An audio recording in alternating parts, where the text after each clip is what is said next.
Imaginez un homme, riche au-delà de toute mesure, avec un cœur aussi grand que sa fortune, cherchant la paix dans une petite ville pittoresque. Mais cette ville, imprégnée de préjugés silencieux, ne voit en lui qu'un étranger, un homme de couleur jugé à l'aune de sa peau. Il l'ignore, le repousse, l'empêche d'aider. Jusqu'au jour où la ville entière se retrouve au bord du gouffre, et que la seule personne capable de la sauver est celle qu'ils ont si cruellement rejetée. C'est l'histoire d'Elara Solarin et de la façon dont une petite communauté a dû affronter ses propres démons pour être rachetée par la dignité qu'elle avait tant méprisée. Le petit village de Valombre, niché dans une vallée verdoyante et cerné par des collines douces, avait toujours cultivé une aura de tranquillité intemporelle. Ses maisons de pierre au toit d'ardoise, son église centenaire dont le clocher sonnait l'heure avec une régularité apaisante, et ses ruelles pavées où l'écho des pas se perdait doucement, tout contribuait à l'image d'une communauté figée dans un passé idéalisé. Les habitants de Valombre se connaissaient tous, ou du moins, ils le pensaient. Ils tiraient une certaine fierté de leur histoire, de leur homogénéité, et d'une tradition qui, bien que rarement articulée, laissait entendre que les nouveaux venus devaient faire leurs preuves. C'est dans ce décor d'une carte postale vivante qu'Elara Solarin fit son apparition. Un homme d'une soixantaine d'années, à la peau d'ébène, le port élégant, même dans des vêtements simples, et un regard d'une profondeur insondable qui semblait avoir tout vu et tout compris. Il ne débarquait pas en grande pompe, mais dans une berline sobre, et loua une petite maison discrète en périphérie du village. Ses premières tentatives pour s'intégrer furent timides. Un sourire au poissonnier, un bonjour hésitant à la boulangère, une question polie sur l'histoire de l'église au curé du village. Il était en quête de quiétude, de simplicité, loin du tumulte du monde qu'il avait côtoyé toute sa vie. Pourtant, le silence qui répondait à ses salutations était plus éloquent que n'importe quel mot. Les regards s'attardaient un peu trop longtemps, puis s'esquivaient. Les conversations s'arrêtaient brusquement à son approche, reprenant à voix basse une fois qu'il était passé. Ce n'était pas de l'agression ouverte, pas des insultes ni des menaces. C'était bien plus insidieux, une sorte de mur invisible, tissé de malentendus, de préjugés inconscients, d'une résistance passive à l'altérité. Un matin, Elara se rendit à la quincaillerie locale, tenue par le patriarche du village, un homme du nom de Silas Vaurien, dont les ancêtres avaient fondé Valombre. Silas était un homme à l'apparence austère, le visage buriné par les années, la voix rocailleuse. Elara avait besoin de quelques outils pour son jardin. Il salua Silas, qui lui répondit par un hochement de tête à peine perceptible. Au moment de payer, Elara sortit une liasse de billets neufs. Silas fronça les sourcils. « C'est tout ce dont vous avez besoin, monsieur ?» commença Silas, laissant la phrase en suspens, comme s'il n'avait pas jugé utile de retenir son nom. Elara lui tendit sa carte de crédit. Silas l'examina avec une curiosité mêlée de suspicion avant de la passer à la machine.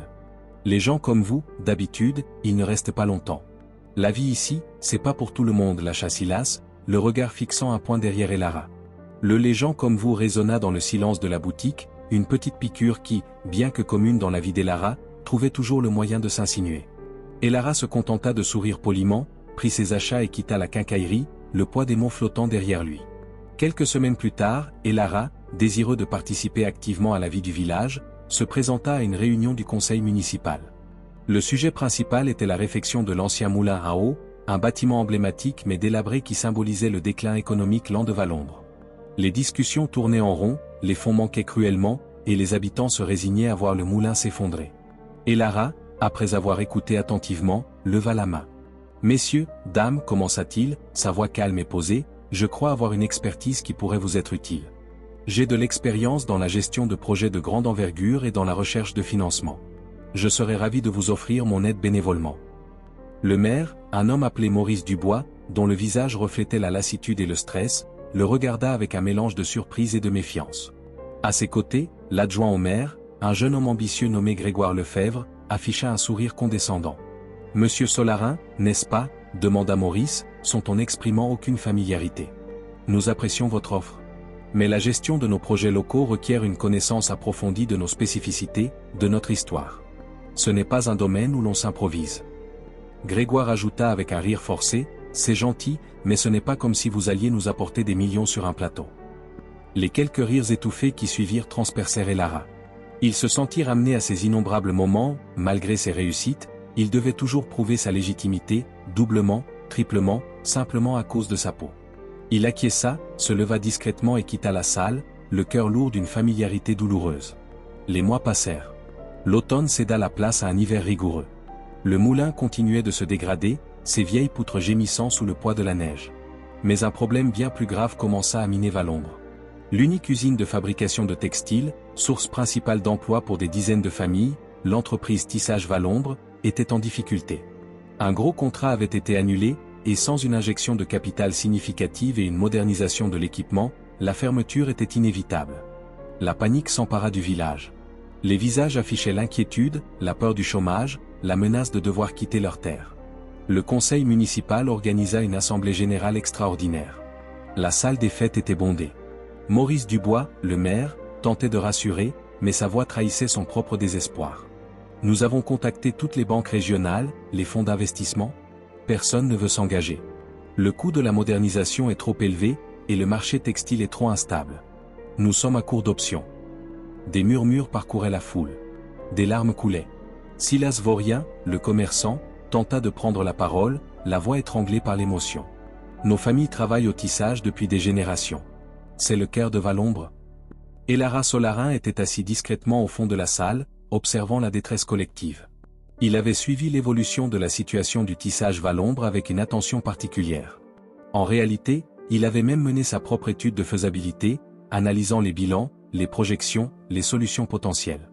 Il savait que l'entreprise était viable, mais elle nécessitait une vision, une stratégie d'innovation, et bien sûr, un financement conséquent. Il se leva, et le silence tomba, lourd de curiosité et d'agacement. Qui était cet homme, à s'immiscer dans leurs affaires? Je suis désolé d'interrompre, dit Elara, sa voix portant calmement dans la salle, mais j'ai peut-être une piste. Grégoire Lefebvre, l'adjoint, se leva d'un bond, son visage tiré. Monsieur Solarin, nous avons déjà expliqué. Nous n'avons pas besoin de conseils de non-experts. Nous avons besoin d'argent, de vrais investisseurs, pas de vagues promesses. Des murmures d'approbation parcoururent la salle. Certains hochèrent la tête. Le sentiment était palpable, cet étranger, avec son air serein, ne pouvait rien comprendre à leurs problèmes. Et Lara ne montra aucun signe d'offense. Je comprends votre position. Mais je vous assure que ma proposition est concrète. J'ai analysé la situation du tissage Valombre. Il est possible de le sauver, de le moderniser, de lui trouver de nouveaux marchés. J'ai même une idée pour le convertir en partie vers une production de textiles écologiques, très demandée. Le maire, épuisé, fit un geste. Monsieur Solarin, avec tout le respect que je vous dois, d'où vous viendrait cette expertise? Vous êtes un retraité. Vous ne travaillez pas dans le textile. Nous avons déjà sollicité des fonds d'investissement spécialisés, ils ont tous refusé. Et Lara fit un léger sourire. Il est vrai que je suis retraité. Mais mon travail précédent m'a conduit à gérer et restructurer des entreprises bien plus complexes que Tissage Valombre, dans des secteurs variés, de la technologie à l'énergie renouvelable, en passant par le développement durable. Il posa une serviette sur la table devant lui. J'ai préparé un plan de redressement détaillé, avec des projections financières solides et des propositions concrètes de financement, y compris un investissement personnel substantiel. À ce moment, une jeune femme, Clara, qui travaillait au tissage Valombre et connaissait Elara de vue pour l'avoir croisée dans la rue, se leva. Elle avait toujours été plus ouverte d'esprit que beaucoup de ses voisins. Mère Dubois, Monsieur Lefebvre, dit-elle, sa voix tremblante mais ferme. Monsieur Solarin a toujours été respectueux. Il vit ici. N'avons-nous rien à perdre à l'écouter? Nous sommes désespérés. Quelques voix l'appuyèrent timidement. Maurice Dubois hésita. La situation était critique. Il regarda Elara, puis la serviette. Très bien, Monsieur Solarin. Vous avez 5 minutes. Mais soyez concis. Nous n'avons plus de temps pour des chimères. Elara s'avança vers le micro. Merci. Mon plan se base sur 3 piliers, la modernisation des machines pour augmenter la productivité et réduire les coûts, l'intégration de nouvelles lignes de production pour des textiles éco-responsables, et l'établissement de partenariats stratégiques avec des distributeurs mondiaux que je connais personnellement. Il commença à dérouler les détails, citant des chiffres précis, des stratégies d'approvisionnement, des noms de clients potentiels. Sa présentation était fluide, convaincante, étayée par une connaissance approfondie du sujet qui dépassait de loin tout ce que le Conseil avait entendu jusqu'alors. Grégoire Lefebvre, visiblement agacé, l'interrompit. Et ce financement, Monsieur Solarin, d'où viendrait-il? Vous parlez de millions? Vous êtes un simple retraité qui loue une maison ici. La remarque se voulait piquante, ramenant Elara à ce qu'il croyait être sa réalité. Elara le regarda, un calme olympien sur le visage. Le financement, Monsieur Lefebvre, viendrait de Solarin Global Enterprises. Un silence complet s'abattit sur la salle. Quelques personnes, dont Clara, eurent un frisson d'incompréhension. Solarin Global Enterprises? Le nom sonnait familier à certains qui s'intéressaient aux affaires mondiales, mais la connexion ne se faisait pas. C'est alors qu'un jeune homme assis près de l'entrée, un journaliste stagiaire venu couvrir la détresse de Valombre pour le journal régional, laissa échapper un son. Il était en train de consulter son téléphone, ayant rapidement cherché Solarin Global Enterprises. Ses yeux s'écarquillèrent. Il se leva d'un bond, oubliant toute discrétion. Mon Dieu! Solarin Global Enterprises. C'est la multinationale de développement durable et de technologie. Le PDG, le fondateur, c'est Elara Solarin. Il est le 4e homme le plus riche du pays, un des plus grands philanthropes au monde. L'information frappa la salle comme un coup de tonnerre. Les visages pâlissaient, les bouches s'ouvraient d'incrédulité. Le maire, Maurice Dubois, resta bouche bée. Grégoire Lefebvre, qui quelques minutes plus tôt avait ridiculisé Elara, s'effondra sur sa chaise, le visage verdâtre. Silas Vaurien, l'homme de la quincaillerie, sentit ses genoux flancher. Le journaliste s'approcha, son téléphone à la main, affichant une photo d'Elara Solarin posant à côté d'un chef d'État étranger, une photo où l'homme d'affaires affichait le même sourire serein. Il y avait aussi des articles sur ses fondations, ses investissements massifs dans des projets écologiques, son engagement pour le développement des communautés défavorisées. Le silence qui suivit fut assourdissant, lourd de honte et de stupeur. L'homme qu'ils avaient traité avec dédain, qu'ils avaient ignoré, dont ils avaient méprisé les offres, n'était autre qu'un géant de l'industrie, une légende vivante. L'homme qui se proposait de sauver Valombre était celui-là même qu'ils avaient qualifié d'étranger, de non-expert, de simple retraité. Elara se tint là, droit, son regard traversant la foule sans jugement, mais avec une tristesse palpable. Oui, dit-il calmement, je suis Elara Solarin. Et j'étais venu à Valombre chercher un peu de paix, une communauté où l'on jugerait les gens sur leurs actes, pas sur leur apparence. J'ai tenté d'aider le moulin, j'ai tenté d'offrir mon expertise au conseil, et maintenant, j'offre de sauver le tissage Valombre. Il fit une pause. Mon offre tient toujours. Mais la question est, êtes-vous prêt à accepter l'aide d'un homme que vous avez si ouvertement rejeté? Le maire Maurice Dubois, retrouvant enfin sa voix, se leva, le visage couvert de sueur. Il s'avança vers Elara, les mains tremblantes. Monsieur Solarin, nous sommes profondément désolés. Nous avons été, aveugles. Stupides. Arrogants. Je n'ai pas de mots pour exprimer notre honte. Grégoire Lefebvre, les larmes aux yeux, se traîna jusqu'à Elara. Pardonnez-moi, monsieur Solarin. Je n'ai vu qu'un homme, différent. Mon ignorance m'a rendu méprisable. Silas Vaurien, le vieux quincaillier, s'approcha aussi, le chapeau à la main, les yeux baissés. Monsieur Solarin, vous m'avez souri, et je vous ai jugé. Je n'ai pas vu l'homme derrière la couleur de sa peau. C'est une honte pour Valombre, une honte pour moi. Elara les regarda, puis le reste de la foule, dont les visages étaient passés de la stupeur à une profonde humiliation. Il n'y avait pas de triomphe dans ses yeux, juste une dignité tranquille. La honte n'est jamais une bonne conseillère. L'apprentissage, oui. Valombre a le potentiel de devenir un modèle. Un modèle d'innovation, de résilience, et d'inclusion. La décision fut unanime. L'offre d'Elara Solarin fut acceptée, non seulement pour le tissage Valombre, mais aussi pour le moulin et d'autres projets communautaires. Mais cette acceptation venait avec un prix, non pas en argent, mais en introspection.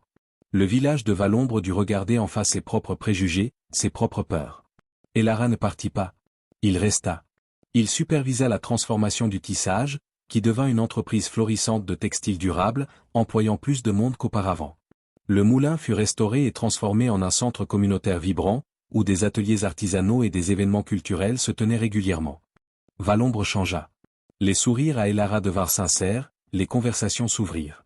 Les enfants jouaient avec lui dans le parc. Des familles de diverses origines commencèrent à s'installer, attirées par la nouvelle dynamique du village et la prospérité retrouvée. Maurice Dubois et Grégoire Lefebvre devinrent ses plus fervents alliés, travaillant sans relâche à défaire les murs invisibles qu'ils avaient eux-mêmes érigés. Silas Vaurien fut le premier à lui servir le café, l'appelant toujours Monsieur Solarin, mais avec une chaleur et un respect qui n'avaient rien à voir avec le mépris d'antan. Le village de Valombre apprit une leçon inestimable. Ils avaient jugé un livre à sa couverture, mais l'histoire qu'il contenait était celle de leur propre salut.